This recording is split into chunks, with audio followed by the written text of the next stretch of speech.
It's 6:42 p.m. on a Tuesday in mid-February, and the Harris family is halfway through reheated leftovers in their split-level home outside Columbus, Ohio, when the lights flicker once, twice, then disappear completely. The television cuts mid-sentence. The hum of the refrigerator dies. The furnace fan winds down like it's exhaling its last breath. For a moment, no one speaks. Then the kids laugh because outages are supposed to be short. Storms knock lines down. Crews fix them. Life resumes. At least that's how it's always worked before. By 6:55 p.m., phones are out, flashlights are found, and someone says the familiar phrase, "It'll be back soon." At 7:10 p.m., Mrs. Harris opens the utility app on her phone, but it won't load. At 7:18, her credit card notification pops up from earlier in the day, then nothing else. No signal. By 7:30, the neighborhood is dark in a way it hasn't been in decades. No porch lights, no street lights, no glow from windows, just silhouettes and the sound of distant dogs barking. Down the road, a gas station tries to stay open on generator power. Cars line up fast. Engines idle. People swipe cards that won't authorize. The clerk shakes his head through the glass. "System's down," he mouths. No fuel. No way to pay.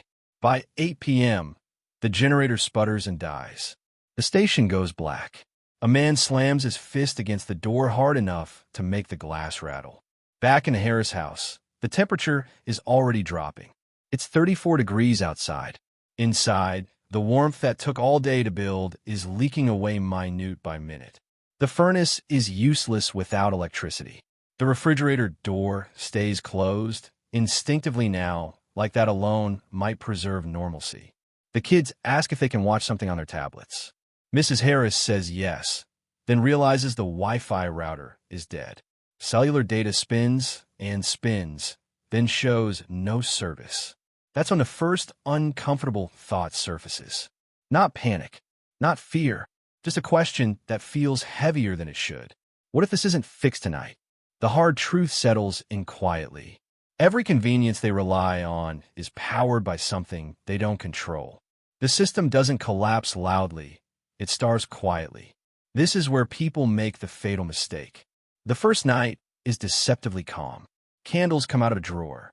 Old camping lanterns are tested, some working, some not. Phones are put on low power mode, like that alone will stretch time. Mr. Harris jokes about it being old school, but outside, the darkness feels wrong. Too complete. No traffic noise. No distant hum from the highway. Even the air sounds empty. At 9:45 p.m., someone on the neighborhood Facebook group posts that the outage is widespread. A minute later, the app crashes. No updates. No official word. People step onto their porches, phones raised, searching for signal bars like divining rods. They talk across driveways, voices low, sharing rumors. Transformer blue. Cyber thing. EMP. No one knows. Everyone assumes someone else does. Here's what nobody tells you. The most dangerous phase isn't chaos. It's optimism. By midnight, the house is cold enough that everyone wears jackets to bed. The kids complain, then fall asleep anyway. Mr. Harris lies awake listening to the house creak as it cools. At 2:13 a.m., the smoke detector chirps once, a low battery warning triggered by the cold. His heart jumps. Adrenaline surges. Nothing else happens. He replaces the battery by flashlight, hands clumsy, mind racing.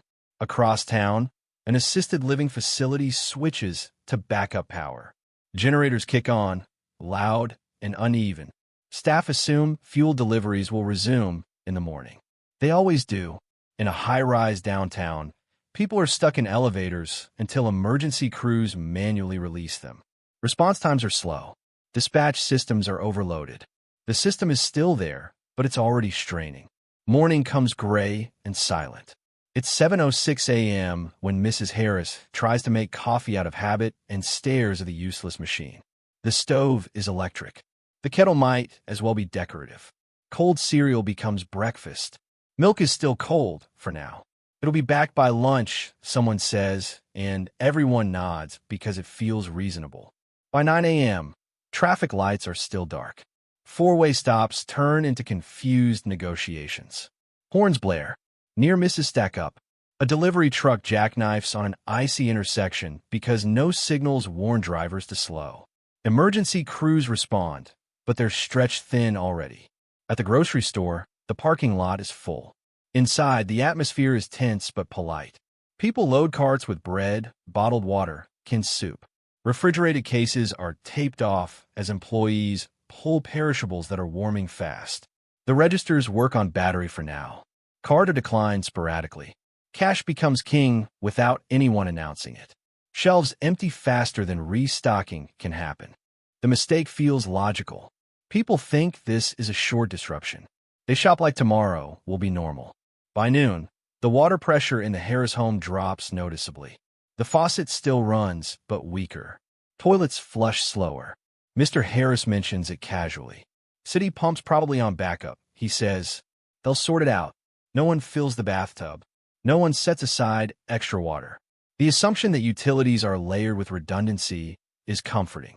It's also wrong. Here's a micro recap. Power is gone. Fuel access is failing. Information is unreliable. And most people are still waiting. By mid-afternoon, cell phones are bricks.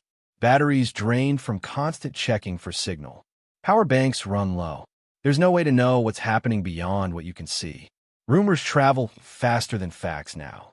Someone claims the outage is statewide. Someone else heard it's national. A neighbor says her cousin works for the utility and says days, not hours. No one can confirm anything. Subtle anger starts to surface. Not explosive, just sharp around the edges. How does this even happen? Why aren't they prepared? We pay for this. It's a quiet resentment, directed at an invisible system that can't answer back. Tension phrase 1. Something feels off, and you can't name it. As evening approaches again, houses get colder. People burn through candles. Someone 2 streets over lights a charcoal grill in their garage to cook dinner. The smell of smoke hangs in the air. No one intervenes. Everyone is focused inward. This is the safety warning you don't ignore. Open flames and fuel indoors turn inconvenience into tragedy. Carbon monoxide doesn't announce itself. It just steals oxygen while you sleep. At 8:30 p.m., emergency sirens echo faintly in the distance. Fewer than usual. Response capacity is already shrinking. Hospitals are on generator power. Elective procedures are canceled. Staff are told to conserve fuel. Elevators are shut down in non-critical areas. Electronic records are accessed intermittently. Night 2 feels heavier than the first. The novelty is gone. The cold is sharper. People sleep in shifts without planning to. Anxiety does that on its own. Every sound outside feels amplified. Footsteps, a car door, a dog barking too long. Here's what nobody tells you. Stress makes bad decisions feel smart. Around 11 p.m., Mr. Harris considers driving to his brother's house 40 miles away. His truck has half a tank. He argues it would be warmer there. More resources. Mrs. Harris hesitates. What if roads are bad? What if there's no gas? The debate goes back and forth. The idea of doing something feels better than waiting. The mistake feels logical. Down the block, a man named Carl makes that call. He loads his wife and teenage son into their SUV and leaves, confident. 2 hours later, traffic is at a standstill on the highway. No lights. Accidents clog lanes. Engines idle until they don't. Carl runs out of fuel 15 miles from his exit. They abandon the car and walk. It's 28 degrees. They make it to a shelter at topics indistinctly swirling through his mind. By morning of the second day, fatigue is everywhere. People's faces look drawn. Conversations are shorter. Patience is thin.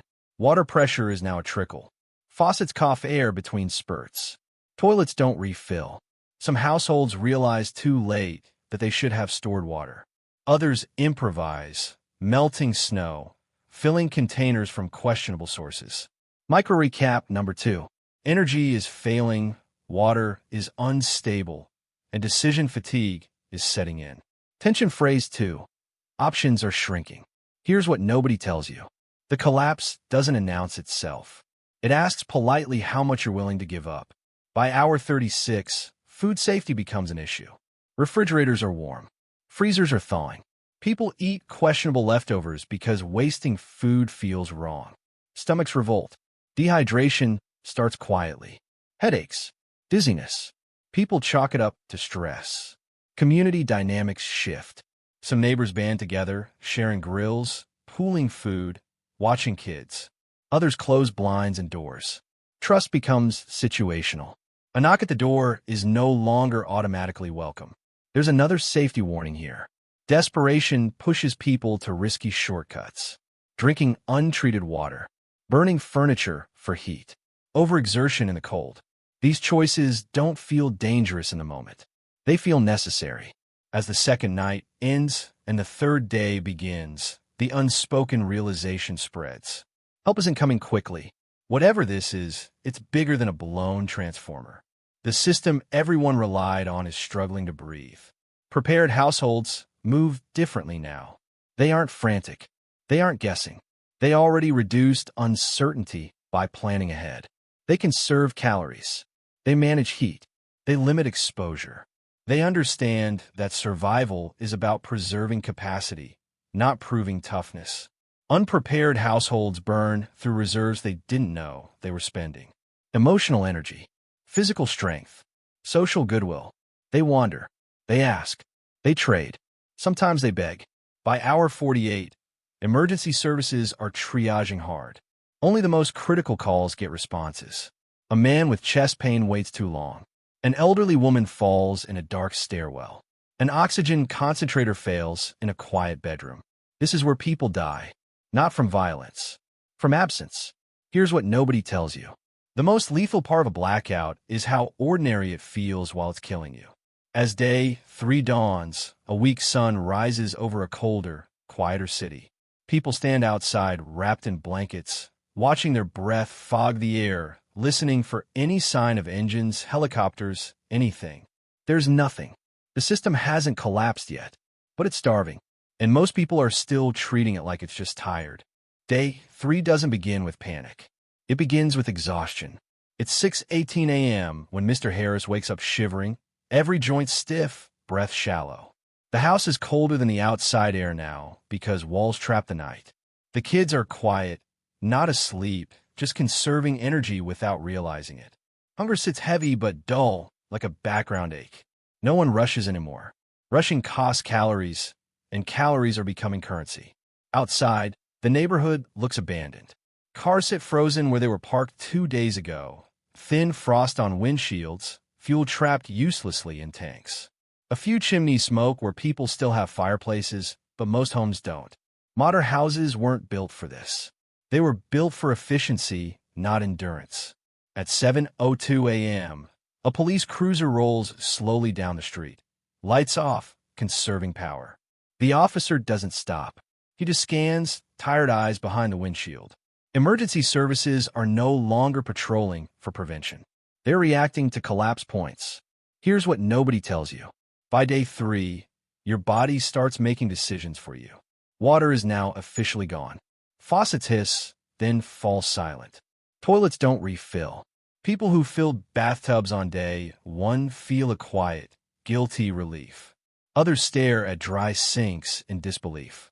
The assumption that water would be last to fail was comforting. It was also wrong. Pumps need electricity. Backup generators need fuel. Fuel deliveries stopped when payment systems failed. The mistake feels logical. People assume the most essential systems are the most protected. By mid-morning, rumors harden into beliefs. Someone claims the grid failure is national. Someone else insists it's only the Midwest. A man swears he heard on a battery radio that power could be out for weeks. No one knows if that radio even works anymore. Information has become a weapon and a liability at the same time. Tension phrase 3. Uncertainty is crushing. At the Harris house, they inventory food, not in an organized way, just opening cabinets and counting quietly. 2 boxes of pasta, some beans, peanut butter, a few soups, food that requires heat and water, both of which are now limited. Mrs. Harris suggests rationing. The kids don't like that word. Mr. Harris doesn't either, but he nods. Here's a micro recap. Power is gone. Water is gone. Food is shrinking. and time keeps moving forward whether you're ready or not. Down the street, an argument breaks out between neighbors over a generator. One family has one. Another wants to borrow it to run a space heater for an elderly parent. Fuel is the issue. The generator owner hesitates. Not out of cruelty, but fear. If the fuel runs out, everyone freezes. Voices rise. Someone slams a door. The sound echoes longer than it should in the quiet street. Subtle anger sharpens now. It's not directed at people yet. It's directed at the idea that this shouldn't be happening. That someone failed. That someone lied. That someone is responsible. Tension phrase 4. Resentment is fermenting. Around noon, smoke rises a few blocks away. Not a fire exactly, more like a controlled burn gone wrong. Someone tried to heat a room with improvised fuel. Emergency crews arrive late. Water pressure is low. They contain it barely. The house is damaged, but standing. The family is shaken, coughing, lucky. Others won't be. This is the safety warning that matters now. Improvised heat kills more people than cold itself. Hypothermia is slow. Carbon monoxide is fast. By early afternoon, shelters open in schools and churches that still have generator power. But getting there is harder than people expect. Roads are icy. Public transport is dead. People with limited mobility are trapped. Pride keeps them from going. Fear keeps others away. Shelters fill unevenly. Supplies stretch thin. Here's what nobody tells you. Relief systems are designed for short-term crises, not prolonged absence. A mini caution story spreads quietly. A woman named Denise leaves her apartment to walk to a shelter 3 miles away. She's underdressed, confident she'll keep moving. Halfway there, exhaustion hits. Dehydration makes her dizzy. She sits to rest. Cold creeps in fast when you stop moving. She's found hours later by volunteers, alive but barely. Others who try the same don't get found in time. This is where people die. By hour 60, the city feels hollowed out. Not destroyed. Drained. Stores are closed. ATMs are dead. Banks are dark. Pharmacies are shuttered. People who depend on daily medication start making dangerous choices. Cutting doses. Sharing prescriptions. Hoping tomorrow brings relief. Hospitals are rationing generator fuel now. Only critical equipment stays powered. Non-essential wings go dark. Staff sleep in shifts, fully dressed, conserving heat. Electronic systems fail intermittently. Paper charts come back like ghosts from another era. Here's what nobody tells you. Technology doesn't fail all at once. It stutters. And every stutter costs lives. At the Harris house, they make a decision. They move everyone into one room. Blankets layered. Doors closed. Heat preserved where it can be. They eat one small meal, lukewarm from a camp stove used carefully outdoors. Water is rationed in sips. The kids ask when school will start again. No one answers. The mistake feels logical. People think holding out a little longer is safer than changing plans. By night 3, the cold is relentless. Sleep comes in fragments. Every ache feels louder. Every noise outside triggers alertness. Somewhere nearby, glass breaks. No one investigates. No one wants to know. Tension phrase 5. The margin for error is gone. Prepared households are now clearly separated from unprepared ones, though no one says it out loud. Prepared families aren't comfortable. They're just not desperate yet. They plan for discomfort. Others plan for normalcy. As dawn of day 4 approaches, something shifts psychologically. Hope tied to restoration fades. A new mindset emerges in those who adapt. Not optimism, acceptance.